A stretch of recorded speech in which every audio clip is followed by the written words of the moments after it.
Brendan C. Adams here. We are sitting here with the author of Think and Grow Rich Legacy, James Whittaker.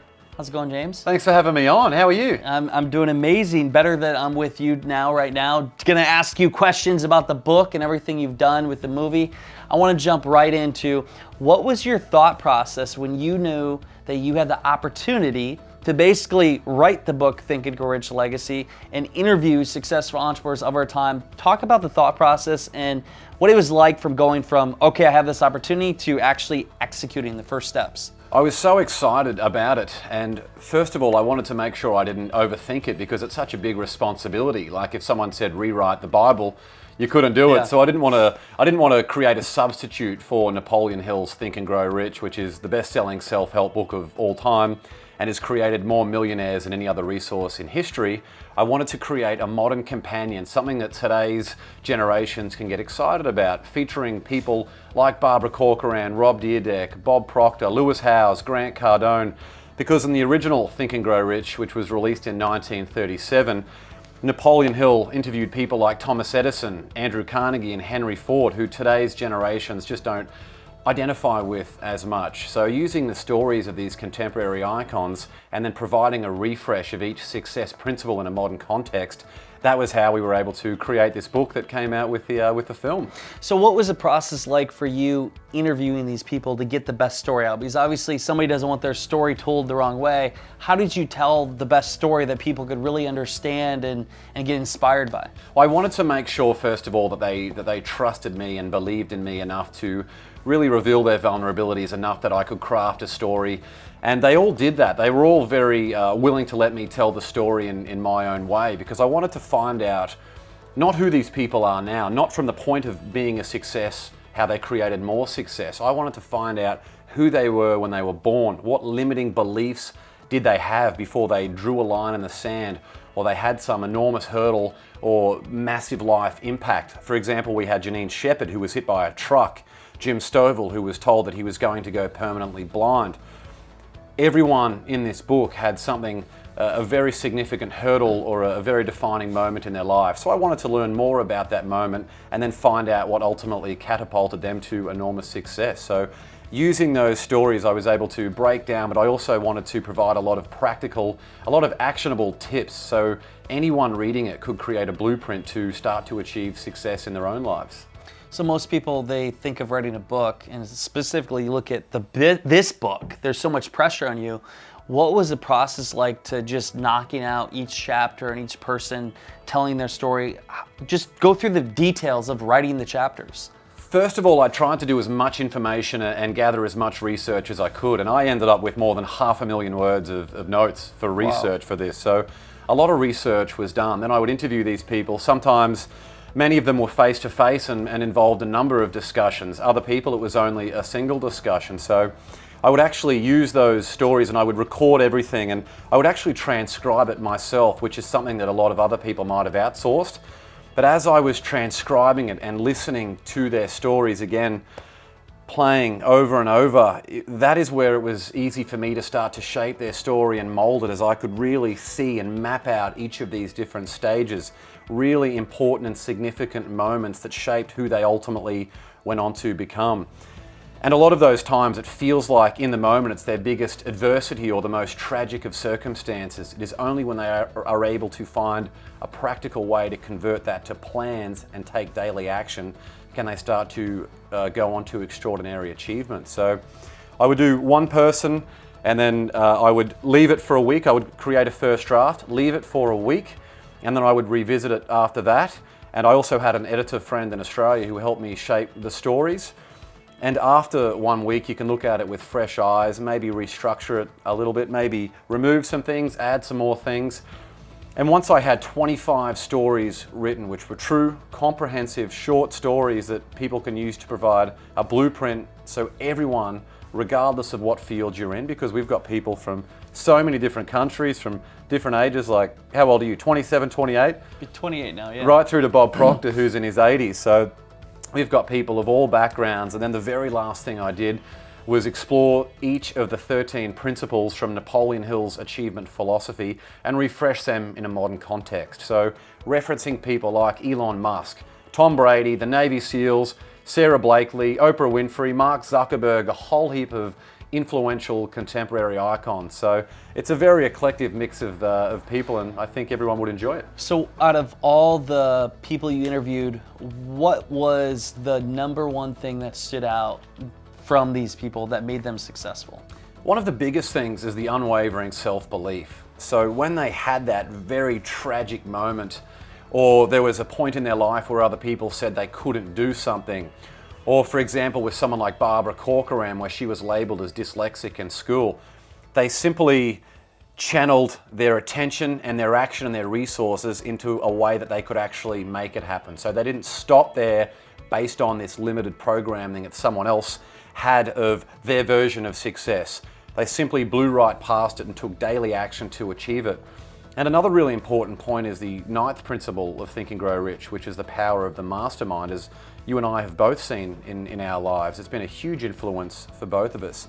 They were able to, once they had a very clear definition of what success looked like for them, they were able to create a mastermind group, surround themselves with the right people who could amplify their efforts, elevate their thinking, and get them to taking daily action where they could achieve enormous success much bigger and much faster than they could have done if they stayed in their house or their apartment. So we're actually sitting in a mastermind here in Iowa, and as we're sitting here we have some people that are actually watching, and we're going to have them ask questions to James. I'm going to ask you one more question, I'm going to open up to them. My question to you is, what would be the biggest realization or aha moment as you took a year and a half to develop this book from beginning to end? So what was the biggest realization for you that helped you to just move forward in your life in a certain endeavor or whatever it is? There are so many, but I think the biggest thing is getting outside of your comfort zone. It sounds so simple to say, but when you're really in the world of modern comfort and instant gratification, it's almost become human nature for us to stay in our comfort zone and sit on the couch watching TV or scrolling through social media. And none of those things help us with our long-term growth. So thinking 10 times or 100 times more than you can accomplish, and then getting off the couch, getting out of your house or your apartment, and attending events, meeting people, researching companies that excite you. The more you do that, the more you open yourself up to a whole world of possibilities. And that also gets you to find your tribe. It hones in your definition of success, and when you have that, you create an action plan, which is a structure that you can achieve to win the day. And when you make that a habit and do that consistently, that's how you achieve extraordinary achievement. Because another really important point is it's not one cataclysmic event that you need to take. Massive action should be used at creating your definition of success. And after that, when it comes down to execution, it's simple and consistent action. That is what separates ordinary people from extraordinary achievers over time. It's like when you're telling the story how one simple step of you taking a coffee meeting, which led to another meeting, and then eventually led to you getting the opportunity for writing the book for Think and Grow Rich, A Legacy, which led to you applying it. I mean, there's the small steps that led to the huge accomplishment. I think for all of us, the things that we do every single day, if you want to move the mountain, you have to start by one stone at a time. The compound effect, right? Definitely. So let's open up right now. We're going to open up to our masterminders here. Question. What's an example of one thing that you learned from one of your interviews that you now apply to your own life?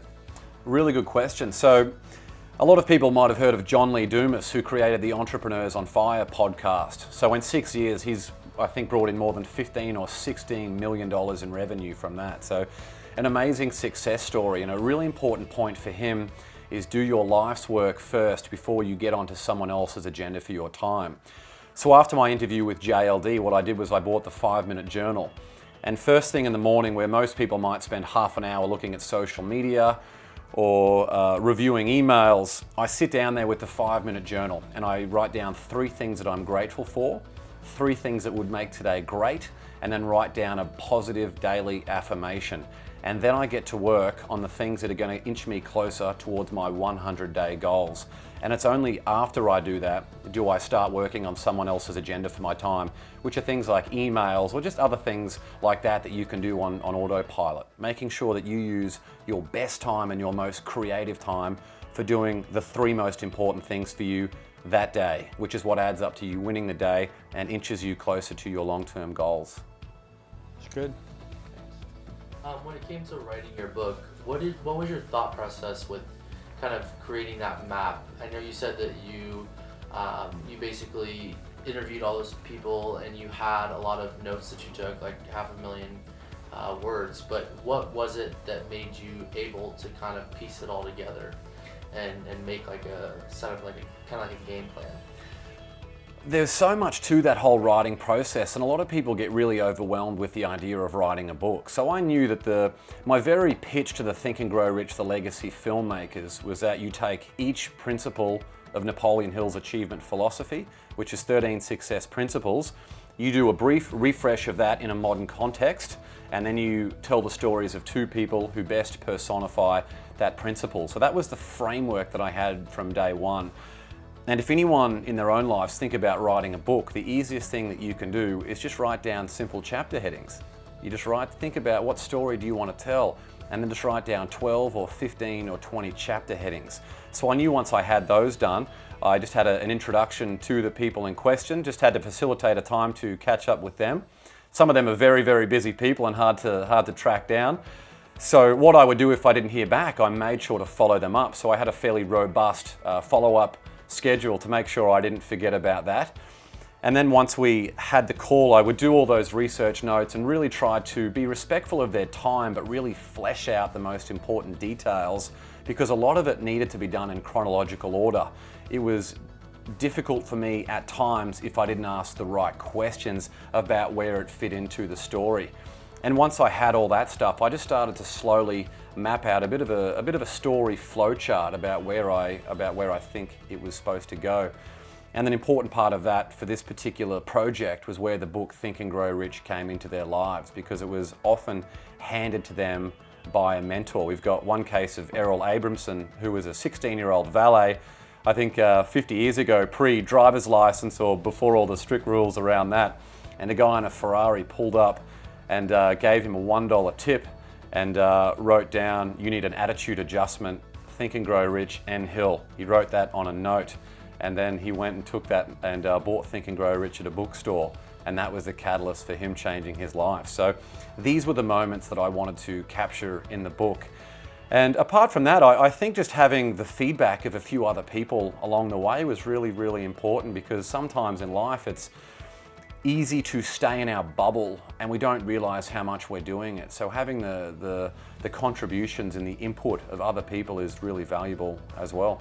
And I was fortunate enough to have the filmmakers on that, but I also have some important people in my own life who can help provide a second opinion, because I always say it's very difficult to edit your own work. I can edit someone else's very easy, but your own, once you've just had that deal fatigue, consultants call it, when you've been working on the same project for a while. So it was great to have the input of other people to mainly help me get the last 10 to 20% out, which I think is the big difference between a high quality project and one that is of lower quality. Thank you. Writing a book, I can imagine it's a daunting task. Like, when you ever had like writer's block, or like you just like one of those days where you just couldn't get past anything, what were some things that you did to get the creative juices flowing, or what are some of those things or rituals that you did before you wrote, or yeah? I learned that writing a book, for me, the most creative hours for me were between the hours of about 8 a.m. and 12 noon. So that would coincide with my morning coffee, which I'd have at about 7:30. So I wanted to wake up, do a little bit of reading, create that structure, or be clear on my agenda and my intent for the day. Then I would have the coffee and do a little bit of reading. And then I would go in, I would actually, this might be a bit different to how other people do it, but I actually have some fairly loud music playing while I'm doing this, while I'm in this writing creative stage. And for that 4-hour block, I have my phone on airplane mode and face down. So no notifications, no distractions. I try to close all the browser windows on the computer.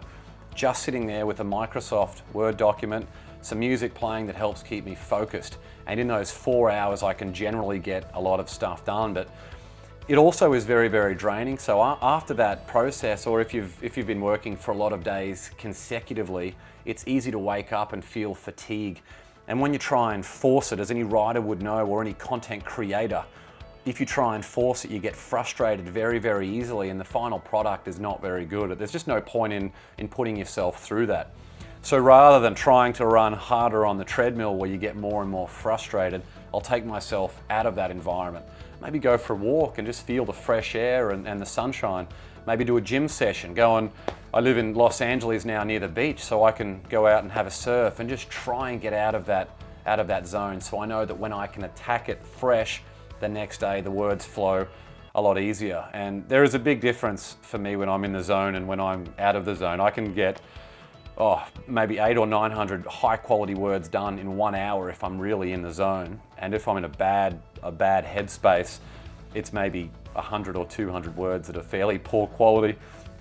But along the way, when I would get frustrated and very hard on myself, I realized that I didn't need to have amazing words down. Sometimes just having words down can be a really good thing, because you can always revisit that. It's so much easier to edit work that you have done rather than staring at a blank page. And that was a very important lesson that I learned along the way. So just setting a goal, if you're a new writer, just having a daily goal of maybe 500 words or 300 words down is a really, really good goal, and you can look at editing and revising that at a later date. Christina. James, what do you think it is about this book as to why it's created so many millionaires? And what advice would you give to someone? What was kind of your takeaway as to kind of the common denominator of what you should believe and the takeaway of this book? Think and Grow Rich has sold more than 120 million copies, and it's created more millionaires than any other resource in history, because quite simply it's just had results for so many people. It's really had this snowballing effect because of the success it has been able to create for so many people. And a really important part of the original Think and Grow Rich is that success will come to all those who do what needs to be done. So irrespective of whatever adversity or misfortune people have, as long as you can find a way to convert that situation into practical plans to take daily action to achieve that success in your own life, that is how anyone, regardless of what background or what has happened in your life previously, can achieve success. And a big thing for me about Think and Grow Rich was just to really focus on the thoughts that enter your mind and what you do with them. So how that manifested for me in my own life was literally looking around my working environment and my living environment. It needed to be something that inspired me. So especially with the process of writing a book, I needed to be a productive person. So that meant making the bed every single day. It meant no pots and pans sitting in the sink overnight, no clutter lying around the apartment, because that would just stress me out. I needed to be happy, which meant no time for negative people. People are free to be negative in their own lives as long as they do it away from me, because I had bigger fish to fry with the book. I often say that you can't hang around negative people and expect a positive life. So I really needed to live that for that journey. So a lot of those things just around structuring your day, literally looking at how you construct your living environment. And then I found that once you did those things, it would be so much easier for you to have positive thoughts enter your life. And once you have those positive thoughts, that's what leads to positive action. And when you structure your whole day with the simple mandate of winning the day, and every day you write down 3 things that you're grateful for, so you come from a place of gratitude, where you can't have anger and frustration at the same time as you're being grateful for the countless gifts we all have in our own possession. And you write down 3 things you're going to accomplish that day, which is basically 3 things that would make today a win. I found that was so much easier for me to have the right thoughts that translated to actions, which translated to daily output. A lot of people focus on what time do I need to get out of bed to make today a success, and that doesn't matter. You can wake up at 5 a.m. or 9 a.m. What matters at the end of the day is your daily output, because you extrapolate that over a week, over a month, over a year, and that is basically how effective and how efficient you are as a human being and how much success will translate to your life. So all those things is basically what a lot of lifestyle changes that I made as a result of reading the original Think and Grow Rich and this process as well. And I think another important point is what Bob Proctor says, and that's that you don't have to believe it straight away. It's through the process of repetitive affirmation. So repeating something, a statement of intent out loud twice a day, feeling every associated emotion of already having attained your goal. That over time is how you can really start to train your brain to believe these things. And beliefs are so important because it's ultimately our beliefs that determine our actions. And it's our actions each day that really determine our stratosphere and our impact on the world. The one thing you said, we don't always have to believe it right away, but it's at least stating it, because eventually we put ourselves in this situation, in the atmosphere, to eventually we do become it, you know? Because you state affirmations every day and being around people that do, like, hey, you can do this, because over time that builds up to more confidence, and that confidence is what helps get the end result. And this is the practical application of the law of attraction that was missed out in the movie and the book, The Secret. So The Secret was the 2006 film and book. It was a monster success, but it was criticized by many people about not really having a great foundation of practicality. It spoke about things like, think about a Ferrari and you will have a Ferrari in your car park. And the law of attraction and Think and Grow Rich really teaches us about the practical work that you need to take. Like, what daily actions are you taking? That simple and consistent action, which over time is what leads to extraordinary achievement. And not getting impatient, because I mean, the things take time. It's months, years over time.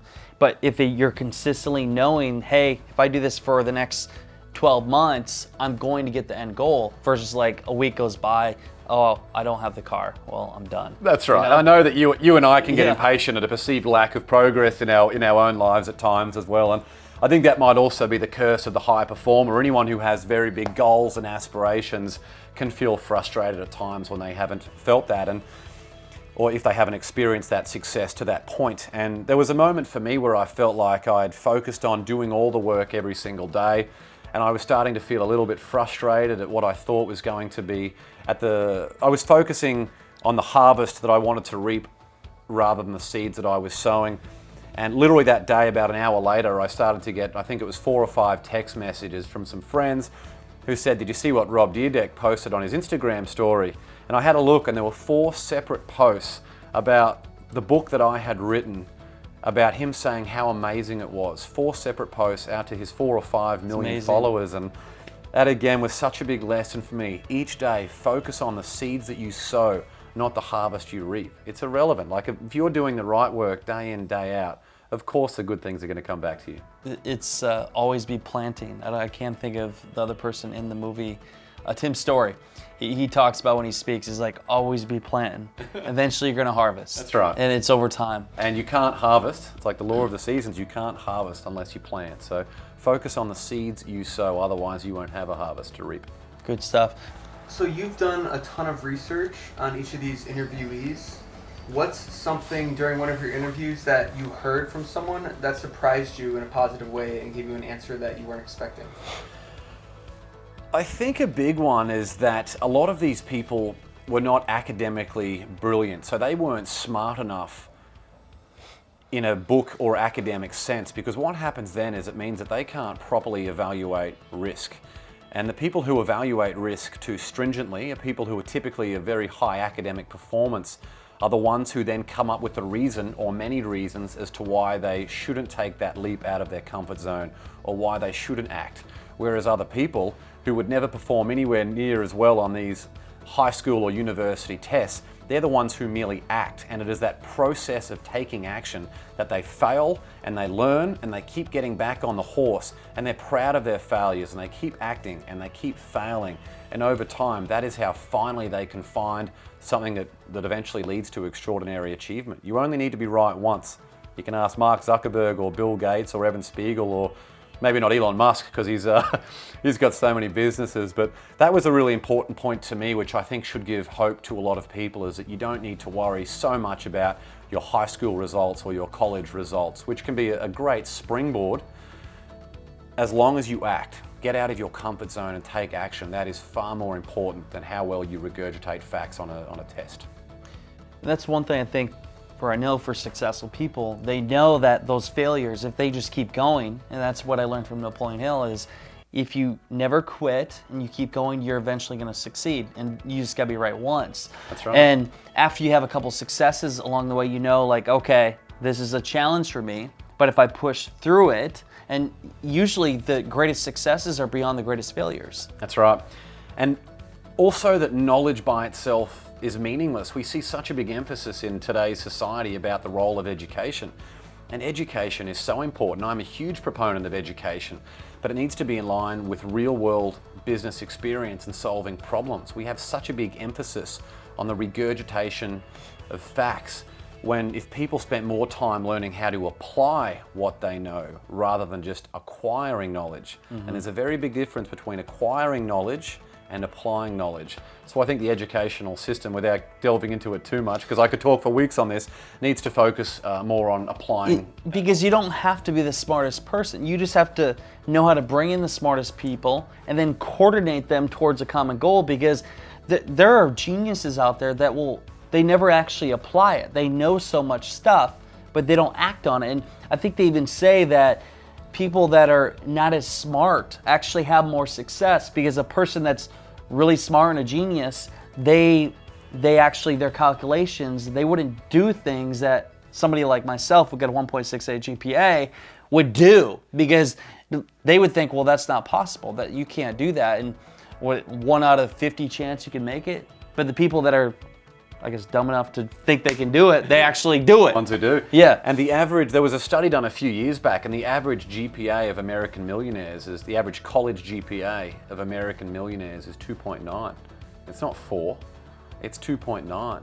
So that's it. The ones who actually are the most successful, there are so many people who were dyslexic, people like Lewis Howes and Barbara Corcoran, which meant they were terrible students, but they had to find another way that they would be effective, another stepping stone for them.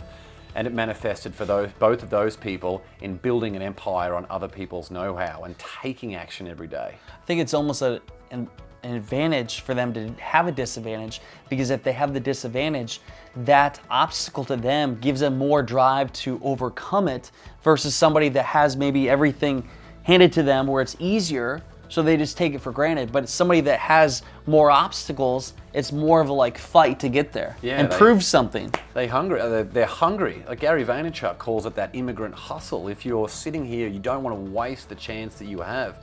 You're much more likely to take action, and really just, you have no excuses or no reason to not do that. It's win at all costs. That's it. It's the whole burn the ships mentality that we've spoken about at length, and of course what is presented very dramatically and very brilliantly in the film Think and Grow Rich: The Legacy too. Any other questions? What would you give a new writer, maybe to get started on writing their book? What would be kind of that someone writing a book? What would you give them advice? I think the first thing is confidence to be able to do it. So we all worry about, is our own story good enough to tell? And we all have amazing stories. We just need to figure out the right way to package those stories. So I think getting clear on who we are and what story we want to tell. The second step would be taking action. So mapping out chapter outlines. So maybe 15 or 20 chapter outlines of how you can really flesh this thing out. And it doesn't need to be perfect. That doesn't need to be 100% finished. That's just a great diving board for us to really leap into the project. And then I think the third one would be to find an advisory board, which can be a very unofficial thing. So find some smart people who are not clones of you. Get a diverse advisory board of people who actually want to see you and the project succeed, who come from different backgrounds, who can offer different value. And along the way, they can not only hold you accountable, but they can also give you a lot of different ideas and a lot of different steps that you might not have thought of. Other questions?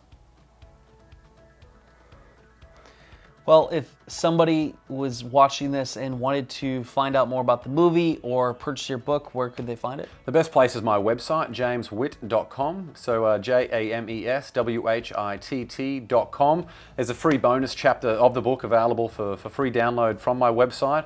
And I can also send them a copy of my success plan template to help them come up with their own definition of success. Awesome. We'll leave on this quote: whatever the mind conceives and believes, the mind achieves, and whatever you think about the most is what you become. Think careful, surround yourself with the right people, and go achieve big success. Until next time, y'all, we'll see you later.